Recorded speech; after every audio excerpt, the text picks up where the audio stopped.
Welcome back to another episode of the MSP Cyber Roundtable. I have with me a new guest today, Mary Signorelli. Mary, congratulations on the new title. I'm just realizing our pre-roll video is like a few weeks old and That's it okay. has the old title. But that's super fun. Um, You. Now, you promised me a Miss Frizzle story, so I just want to, like, you put it on the label there. Where did that come from? Okay, so before I joined the channel in 2014, I was a teacher for 20 years. And so when I was at an event in Orange County, I believe, I was talking to an MSP and he was like, "My daughter's in 4th grade and cannot figure out long division." So while he was in session, I taught his daughter in 30 minutes how to do long division. And she was so excited about it. So she was doing long division problems. And the people I was traveling with at the time said that I was truly Miss Frizzle, that I could teach anybody anything at any time, anywhere. I gotta tell you, that story resonates with me more than it probably should because, and this is embarrassing to say, I never really learned long division. I excelled in mental math Mm-hmm. at an age when they teach long division. And so I was able to get through, at least in my school, the curriculum at that point Mm-hmm. without showing the work, and the teacher didn't hold me accountable. And then later, when the numbers are too big for that, Yeah. I was stuck in calculator, and I guess we're all stuck in calculator really in the real world. But then my kids come along and they're learning long division. I'm like, I have no idea how to help you. And I'm sitting down and I'm like working through it, and I can sort of do it, but like, this is an embarrassing story, but now I'm sharing. I'm So actually planning on doing a Zoom call with your kids after this. they're way better at math than I am. So Well, uh, people always say, "Oh, my kids are learning a new math." When we grew up, we were taught to memorize steps without being told the why of it. Like, why do you say, you put a 4 down, you carry a 1? Well, you're not carrying a mhm, 1, you're carrying 10. uh-huh. Like, we weren't taught that way, and so we just learned steps in a process without understanding, and now I think kids today understand it so much more. Yeah, well, I've got one kid who's finishing up calculus 2, going to go into calculus 3, and I'm just like, I have no idea what world you're in. It's not my world. Right? But I And I can't. I had Sister Doreen in 1st grade who told me, "Do you think you're gonna carry a calculator in your pocket one day?" And I was like, "Well, actually, yes." Well, yeah, yeah. I mean, and I can use a spreadsheet, and we don't. It's a really important skill, or at least it is this year. I don't know if it will be in 2 years. Crazily enough, with what's going on with computer interfaces right now, Very but true. but we're not teaching that in school, and I wish we were because kids come into their first job, and their boss will say, "Do you know how to use a spreadsheet?" And they're like, "Yeah, sure." And then they treat it like an art project instead of like a structured database, which is with formulas. But True, anyway, true. so channel chief, we got the Miss Frizzle backstory. That's super fun. Actually, a teacher, so that's fun. Yeah. Um, and you just came back from your first event wearing the channel chief label. I'm curious if we were to rewind, like, where did channel chief come? Like, you're channel chief now. Could you have predicted that like 15 years ago? I guess when did you Gosh, transition from teaching? 2014, so yeah. I Oh, mean, not long ago. it's been I started teaching in 1995, Okay. um, and, did that, and I even tutored in the evenings once I moved into the channel because I just missed the kids. I missed the little light bulbs going off. And then I taught a session at one of my first conferences, and I was watching light bulbs go off around the room, and I'm like, "There's no difference in teaching, the adults in this space versus teaching 5th graders, really." But yeah, so channeling or changing into the channel, I worked a lot on documentation, a lot on customer journey, moved into customer experience, and then really just became an advocate for the community as a whole, bringing people together, making meaningful connections and things like that. Well, I can't think of anyone more qualified to support our partners in finding the right cyber awareness journeys than Mm, someone who has spent decades with great curriculum and horrible curriculum, right? And true. seeing it used poorly. Because the reality is, we're still sort of in the early days of how do we teach people how to stay safe? How do we Yeah. teach them their basic cyber hygiene? How do we and the world's changing so fast, right? So also how do we stay up to date? And so that's exciting, and I see the fit. And if you, I don't know if anyone else saw it, but I certainly see it. Um, Yeah. And I think that we have to change the mindset of security awareness training is something that happens to you and that you have to do to it's something for me and it's something I get to do right, because we have to keep up as much as we can with the bad guys, right? And to educate those that are not technical, in these technical things. I do have a quick story about this. My parents have since passed, but when they were in their mid 70s, someone called their landline mhm. and said, my mom answered and said, "Hey, do you know who this is?" And I'm the youngest of seven. My parents have Wait. third. So wait, what? Just to place this temporarily, Yeah. when was this? Oh gosh, 15 years ago. Okay, so this was like um, at a moment when people didn't realize cyber could bite you. I think. Mhm.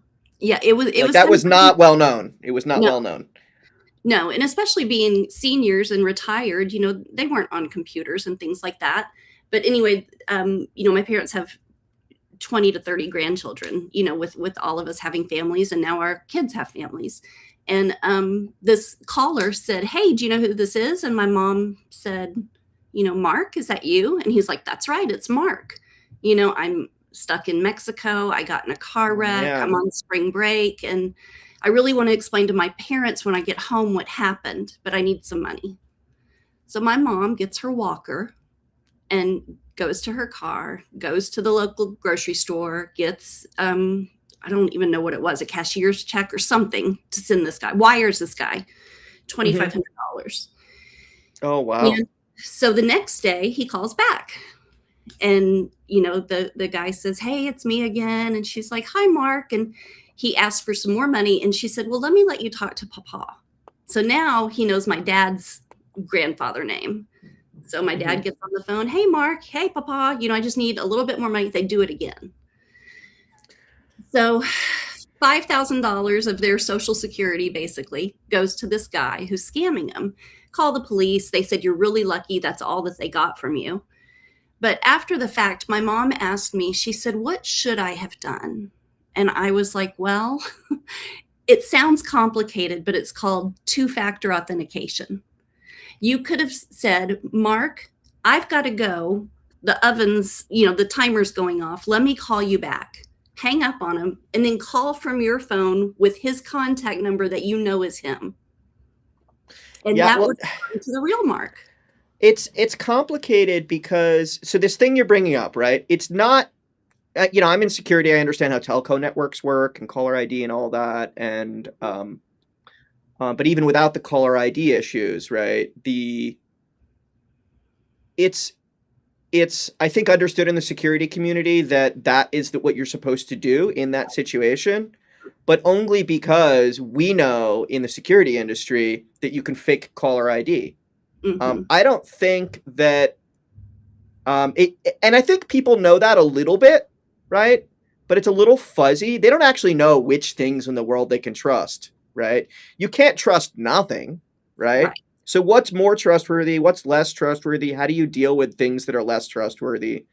How do you compensate for like alarm bells are ringing, but what do you do about the alarm bells, right? You might feel like it's a strange situation, but does that mean that there's an obvious course of action, right?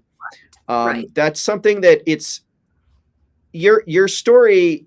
Yeah, maybe there was a way that they could have avoided that, but I think that at that time, 15 years ago, it wasn't super clear that that was a possibility, Yeah. right? I think that there were people in the security industry that were talking about that stuff, and executives were being trained, but largely the world was not being trained. And even Mm, these days, people are watching out for that's the grandparent scam, right? They're right. watching out for grandparent scams and 100 others, right? But what should you do in that situation different today than 5 years ago? So 5 years ago, I would say yes, pick up the phone and call them back. But Hmm. now, actually, that one's difficult. And yeah, that's better. That's better. Call them back, right? It's um, and these days that's easy because I think 15 years ago you could have said to your grandparents, like someone could say to them, "Oh yeah, you can't call me on my normal phone number. It doesn't work down here in Mexico," right? Um, and that was probably the angle they used, right? But these days, you have well, you could always call WhatsApp, you could always call Facebook, but then you have, well, how do you know that those accounts haven't been hacked, right? Yeah, and you don't. Well, and it's like, well, you could put them on. You could just ask them a personal question. You could put them on video, and then you can fake that stuff. So it's like there's this there's this attacker versus defender. Hmm. They're always upping the arms. They're always upping their methods, right? In terms of what's possible this year, what's normal this year. How are people reacting? And if you're not really staying up to date, um, you're not prepared for the attacks that are happening this year. And there are usually things you can do to counter most attacks, but they change all the time.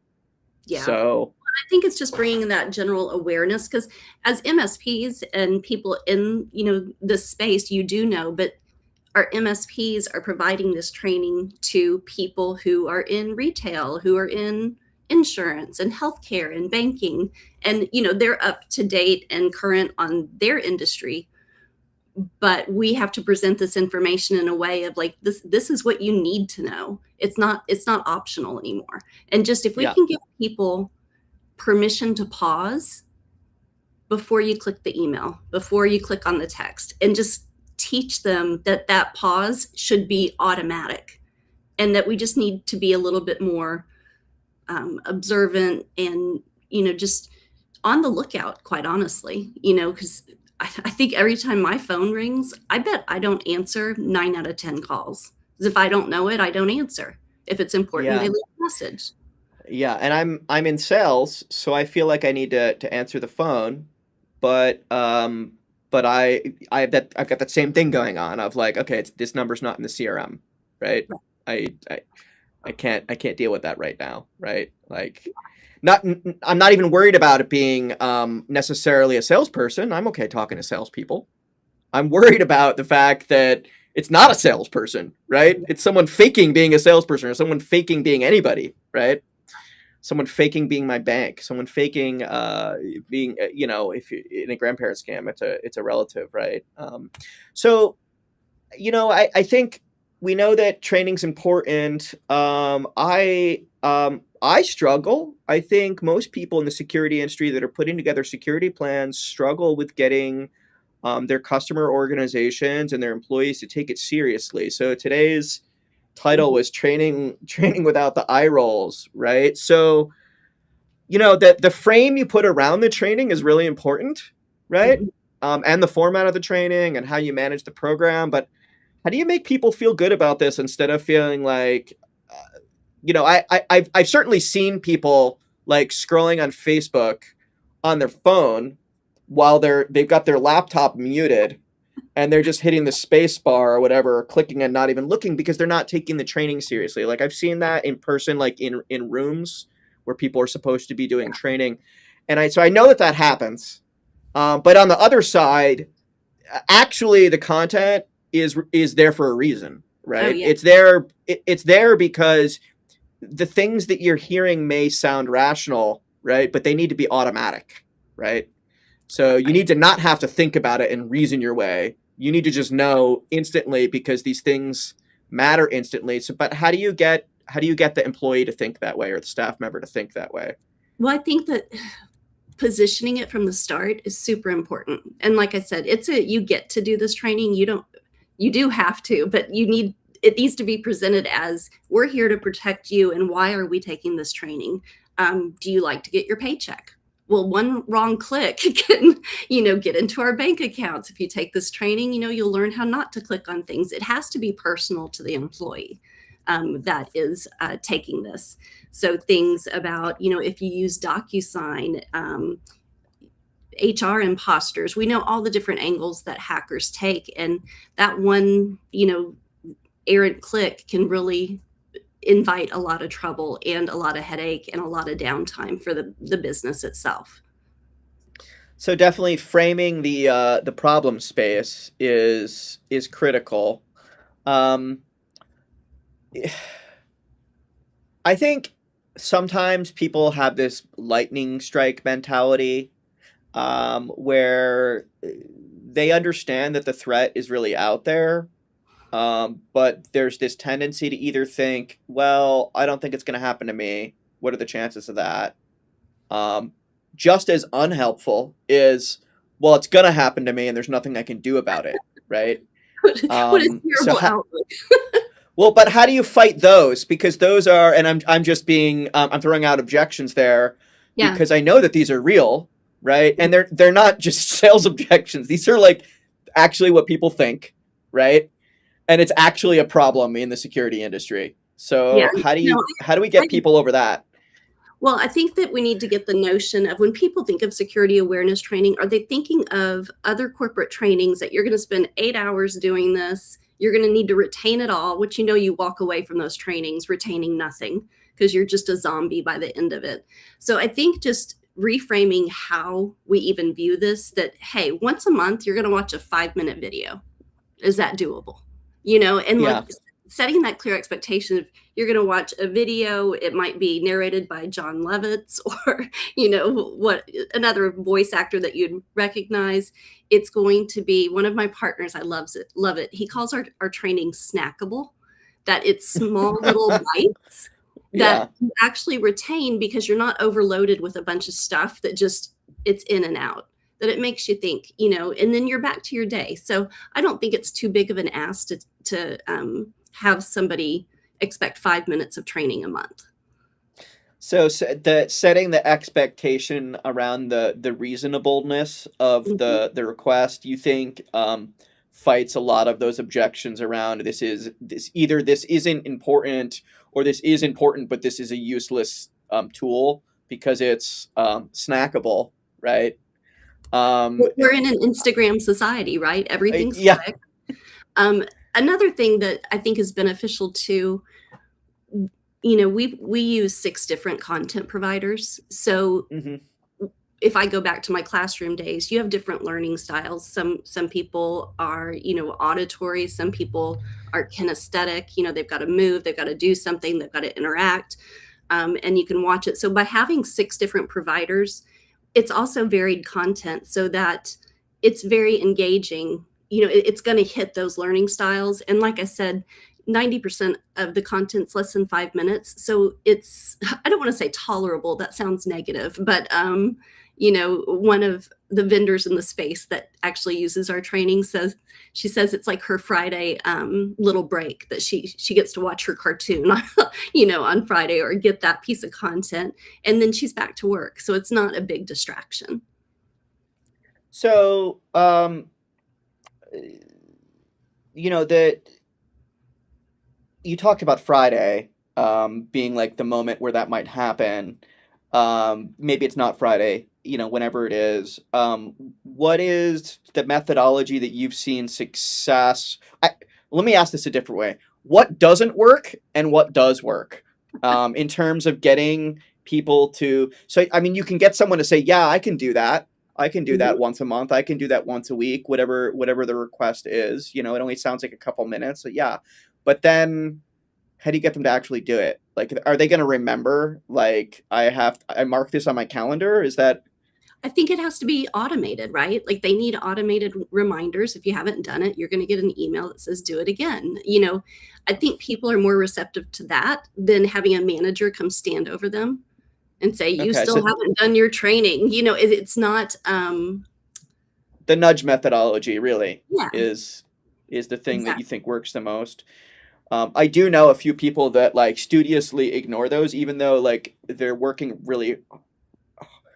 harder to ignore it than than than it would be to just do the thing. Right. And I think I'm sure you've had students that way. So that's a mentality that exists in the world. Um, I I'm not sure there's anything that software can do to fix that, but culturally, I think that's back to the expectation setting, but also the personal accountability. So how do we put those accountability cultures in place? Like if everyone else is doing the thing, right? Yeah. Um, is that something that like I guess making everyone do it is one thing, right? If so and so knows everyone else is doing it, is that helpful? I've also seen customers who have tied it into their performance reviews. Oh Like yeah, this is something we have to do because our cyber insurance requires it. Like it's yep. not optional. And so if that's tied to I'm very much I want the gold star. Hmm. Those kids that want the sticker or whatever, they want the Hmm. grade. Um, Tying it to a performance review is completely acceptable. That's at the client level. And so that really does fall at that level of the training. We found it really successful if you can get a key stakeholder at the client level who gets automated reports. Here's who's done it. Here is who's not done it. Here are the people that are clicking on fishes. And you have a leader there that I don't think I really don't think the MSP can hold the client accountable. I think the client culture and executives need to hold the team accountable. Right. I mean the mandate needs to come from the client, not from the vendor, right? Mhm. Although in some industries we do see it come from the vendors. That can happen. Um, but typically it's not going to be the IT vendor, right? No, The I have seen partners who refuse clients because they will not take training. Yeah, and there's some actual teeth here, and that's one thing I've seen. There's definitely partners, particularly the ones that specialize in more security sensitive industries, financial services, government, and in fact, in some government contexts, different types of government employees, or in healthcare. There's actually mandates like laws. Yeah, Like you actually, not only does the organization have to make you take training, but if you don't take the training, the organization has to then do something about the fact that you're not doing the thing you're supposed to be doing. So right.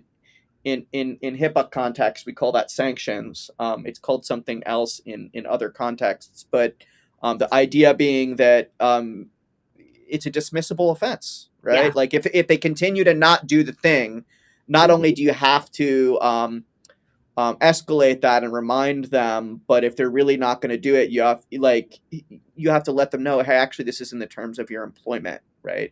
Right. I mean, think of Um, anybody in healthcare, HIPAA, yep, it's a non-negotiable. And I yeah. think they know that going in. I don't think you're gonna have, trouble in that instance. I would think not. I mean, I would like Well, getting a it do- paycheck. you know it does depend. If you're in a small practice, people might be like, what? But you're right. In larger organizations, in particular in healthcare or regulated industries, yeah, people get it. They get there. They go to the HR office. They fill out the paperwork. They get their badge. Sometimes they don't even get their badge, right? And then they sit and they take trainings. They take trainings. They take trainings. That happens in education, I believe. And you don't get to the classroom until you've finished your trainings in many cases. I And you think there's continue some, to train. yeah, you have to continue to do the PD, but there's actually some that are required, like you can't be in front of kids without X, Y, and Z, like the mandatory reporting training and some of that Oh, other yeah. stuff, right? And Most cyber's in that category now, right? yeah. Of no, you don't get to use a computer if you're gonna take us all down through ignorance, right? Yeah, no, I Um, think that's huge. Yeah, I do think the leadership tone, definitely takes the training. I hear it more often than not that MSPs say our biggest offenders are our C-level at the client base. They're the ones yeah, clicking on stuff and, things like that. So if your executive level isn't bought in, it's gonna be very difficult to get the rest of the team, on board. yeah, and the even with the training, like sometimes their entire employee base is doing great, A's, A pluses, and the CEO and the CEO and the CFO, none of them have taken their training, right? I've seen that before. I've seen that many times. All of a sudden you Um, see the CEO in the HR office. yeah, so no wonder they're clicking the things, right? Um, so all right, so bite-sized accountability through culture. Mhm, Um, so do you think that you said you have different content providers and mhm, they've got some different learning modes? I did have the opportunity, I think it was last year, to actually go through a bunch of the content in the library, or at least whatever was there at that time. Um, there's a lot in there.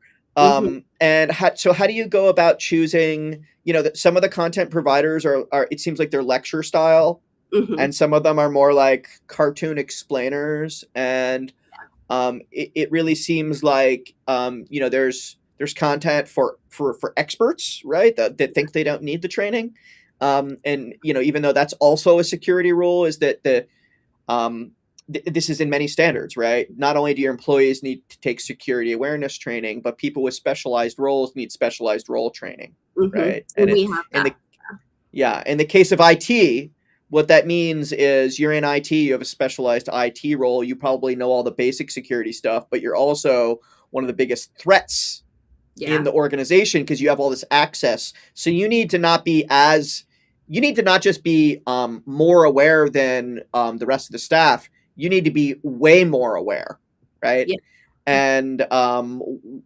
everyone's got their blind spots. I remember when I went to go take so I've got my CISSP mhm, credential. It's right here on the screen.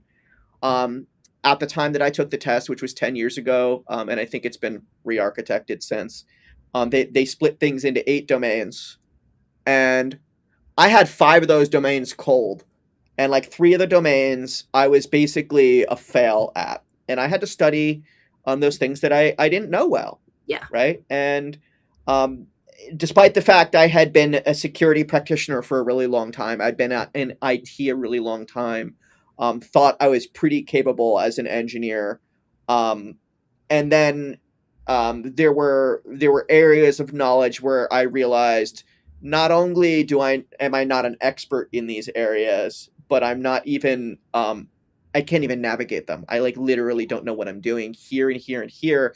And then after studying them, realizing, oh, actually, that was really important, and I didn't know what I didn't know. And I'm sure that yeah, that's the case with it's the CEO, the COO, the CFO, but also the IT mhm, leaders and engineers that have spent their whole careers learning technology, but maybe don't know um, they don't know what they don't know, right? So yeah. you've got that type of content. You've got the simpler type of content. Talk to me about other types of learning mode differentiation there, because why 6 providers? That seems like a lot to choose from. I, the way that the team has approached it is we want enough content that if you train like monthly, you won't repeat content for, I want to say it's over 10 years. And then within Yeah, that, we're going to be adding more content. So, I was thinking, when I looked at the library, I yeah, don't think I would ever get through it because yeah, it changes too quickly. yeah, exactly.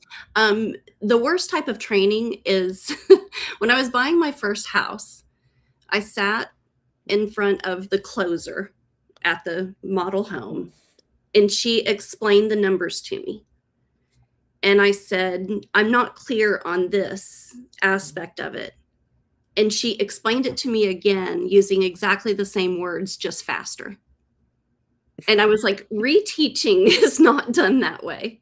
So as we hit these same topics, public Wi-Fi or device security, over and over. We don't want to repeat the same content over and over because we'll hear it different. You want to hear it in different ways so that you really do internalize it. Excuse me.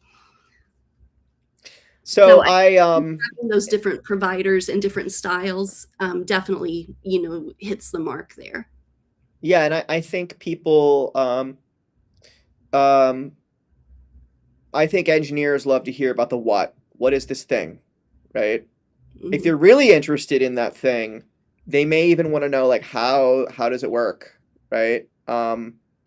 I think like when it comes to things not to do lists, as an example, right? Like as an example, there's this change that's happening right now in our industry, where a few years ago it was recommended to use a VPN Mhm. and to stay safe on the internet, and the new guidance is don't use a VPN to stay safe on the internet. And so, like the how and the what are irrelevant. Like the technology is still the technology, but the why has changed, right? Yeah. The why has changed, and it's really important. And I think some people that already they know the how and the what, they really need to know the why. Why shouldn't I do that thing, and why is it different today than it was a year ago? Why is it different than 5 years ago? Like, why does this thing matter that you're talking about right now? And I could really see that you could spend a lot of time, or like really just talking about that, not Mhm. necessarily how something works or what to do about it, but like why is it different this year? The VPN thing, by the way, the problem, of course, is there's two things going on right now. One is there's a bunch of bad VPN providers out there, and when I say a bunch, I mean like basically all the VPN providers that if you go into your app store and you search for VPN, they're all bad. Um, and then there's the enterprise VPN technology, which you might say, well, that's something within my control. But we're supposed to be moving away from that right now because when you have a VPN on your device, while it does protect the connection from your computer to that enterprise, that used to be the why to use the VPN used to be, well, I want to protect it so no one can eavesdrop or hijack the connection in the middle, right? But these days, we use encryption everywhere on all of our things. We're getting really good at encryption in the world, and governments have stopped trying to fight encryption. They've given up on that, and so basically everything's encrypted when it's moving back and forth. And so we have a new why, right? The why is now, well, actually, you don't want these trusted channels between your computer and the enterprise core, because if you have that trusted channel, that's then a channel that an attacker can go through, right? So not only can you not trust all the apps in the app store from the VPN providers, but the actual technology itself Yeah.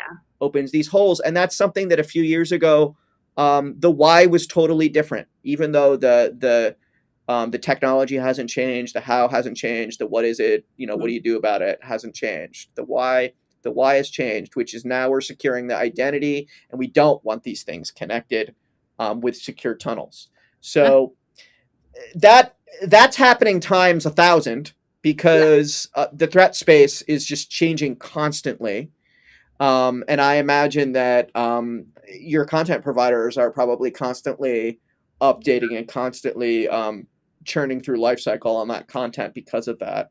Yeah, Um, exactly. so I was yeah, gonna say one of the content providers I really enjoy, Rachel Toback with Social Proof.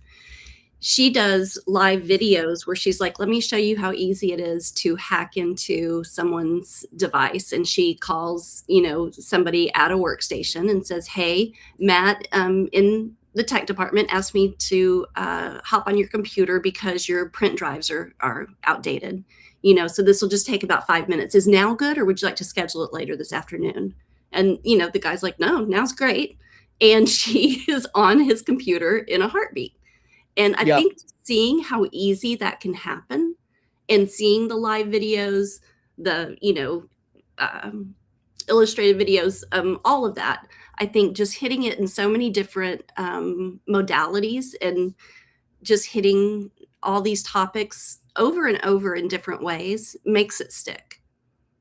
So you brought up a really good point, which is that specific thing you just mentioned, right? Hmm. That situation. is one where if you're the employee, right, and someone says, "Hey, can you do this thing?" and you haven't been trained not to do the thing, Mm-hmm. right? And no one in the company said not to allow that, right? Yep. There might be alarm bells ringing, but like the basic human reaction is like, I don't actually care. This isn't my thing. That's the company's job, right? To stay secure. Ooh. That's like a very prevalent, unfortunately, very prevalent um, thought mode. There's a lot of research into that actually about like how cheaply can you get people that know that there's a threat actor involved? How cheaply can you get a password out of them? Like, how many dollars does it actually take to get the password out of an employee if they know it's nefarious, right? Not if they're like a little unsure. And even in that scenario, the research shows it's basically like a Best Buy gift card for like 30, $50 is like enough to get people to give up passwords in the enterprise, and that's just something that so there's eye rolls about the training, but then there's eye rolls about the need for security at all. So you're fighting that twice. You're fighting both the, hey, you have to actually pay attention to this stuff, it's really important, but then you're also having to fight the, why should someone even care? um do, That makes me cringe because I don't want to work somewhere I don't care. well, me You know what neither. I mean? Me Like, neither. But a lot of us do. A lot of people in the world do, right? just And hire that's those people. well. So it would be nice to just say that that's the solution, right? Right. But the research that I've seen on this is that it's so prevalent. These aren't like a few bad actors or a few lazy people. It's actually um like it's too much of the world to dismiss as we don't need these people, right? These are the people we actually need in our companies. These aren't the people we don't need. I So think it's the other thing too is I think what you learn at work about cybersecurity very much translates to your at-home life. I mean, everybody has a device, a computer, a tablet, an iPhone, whatever it is. That learning that takes place at work is very transferable to what you do at home. so I have this guest Wi-Fi at home, which is one of these things that's in, I'm sure it's in your training database someplace, about having a guest Wi-Fi for guests. And actually that's where the printer is, because I don't keep devices I trust with the devices I don't trust. You So don't trust a uh, printer. Come on. I don't I don't trust anything, but that's, I'm the security guy. You love Um, getting print tickets.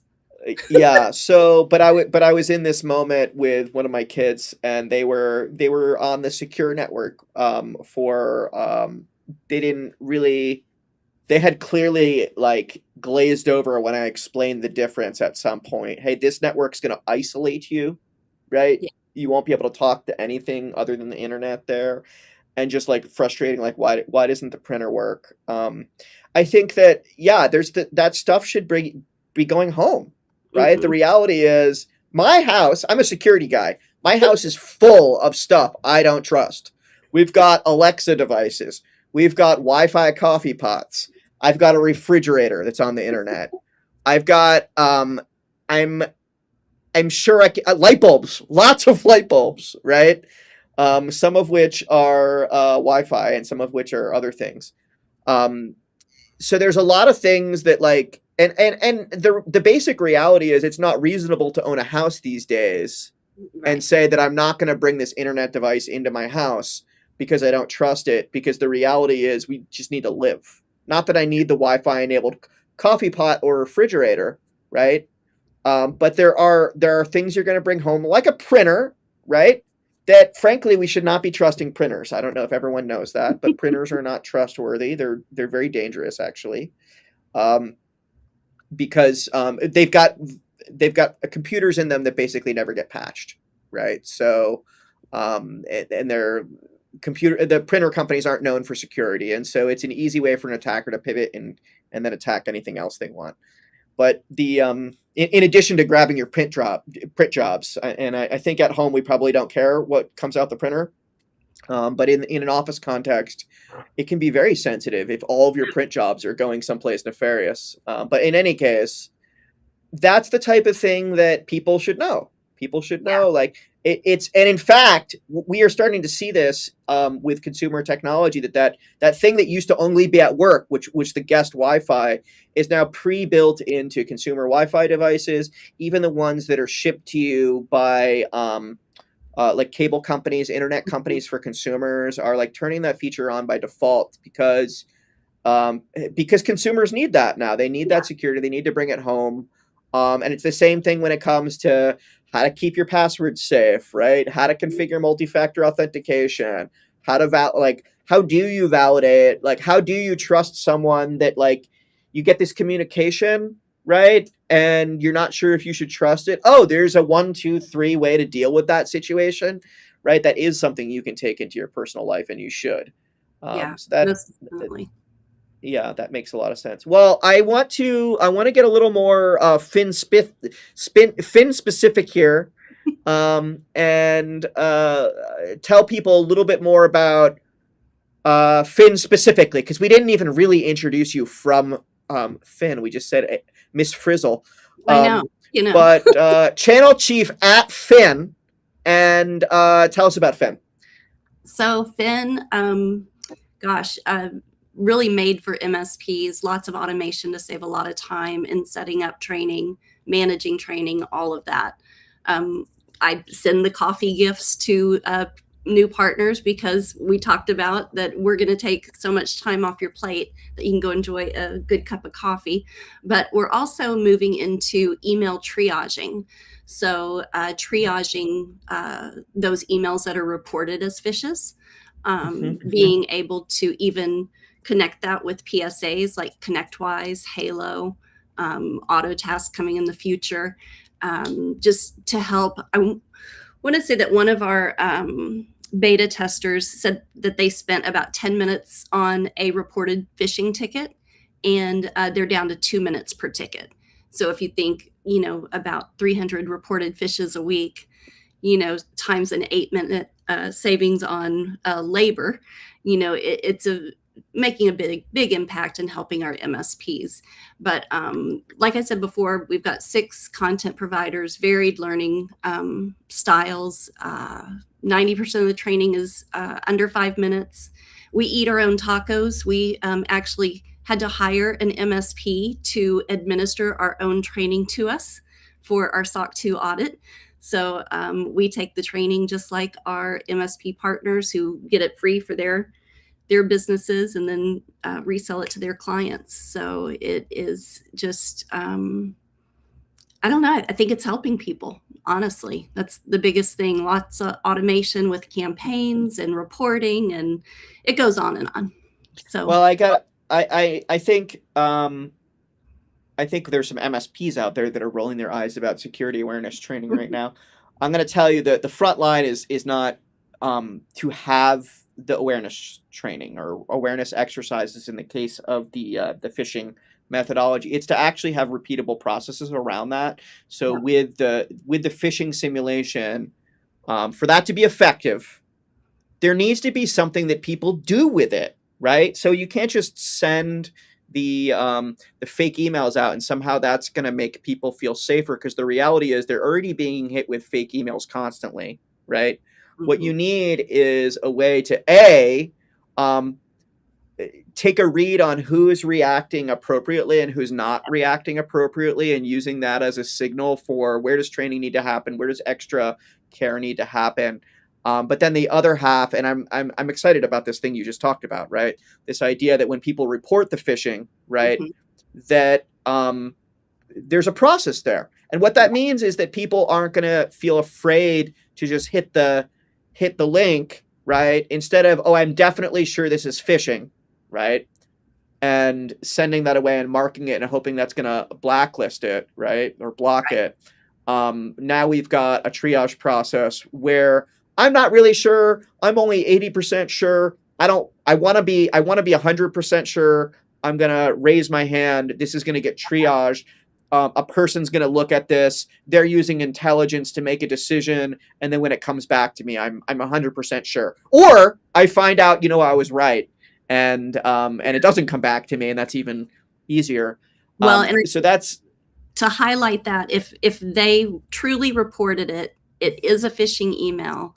The MSP, it's a multi-tenant. It has multi-tenancy to it, so they can actually strip that out of all of their tenants at once, so that they can even avoid other people seeing it. So but there's another piece here, and you didn't talk about it directly, but I know it's a part of what you do. You talked about it indirectly. The process to get people to take training. It's not as simple as buying it. They have to actually take it. We talked about this a tiny bit, but the front line right now is, how do you get people to do the thing, right? How do you know that they did the thing? If they don't do the thing, how do you react to that? And that's where the front line is right now.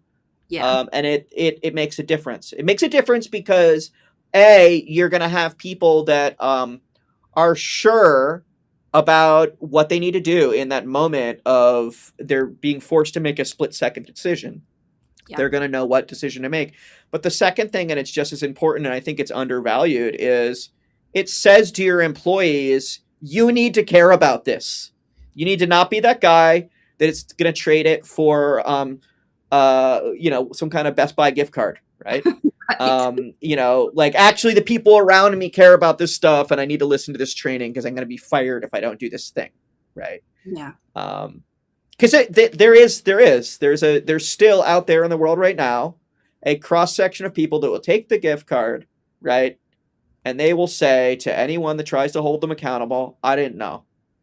Yeah. Right. And they just feel like they can get away with that. And so I think that holding people accountable, putting them through a process, making it cultural, really does change that mentality. Well, if people want to reach out to Phin, and just to be clear here, you guys are, I know your title's channel chief, but Phin is also super oriented around channel philosophy, right? Unlike some of the other vendors out there, your partner program, your billing system. I've been through the onboarding system. I thought it was really neat. Certainly the way you sell, right? It's all with that MSP and channel philosophy in mind, right? Yes, absolutely. So where what's next steps? They can reach out to me via email, mary@phinsecurity.com.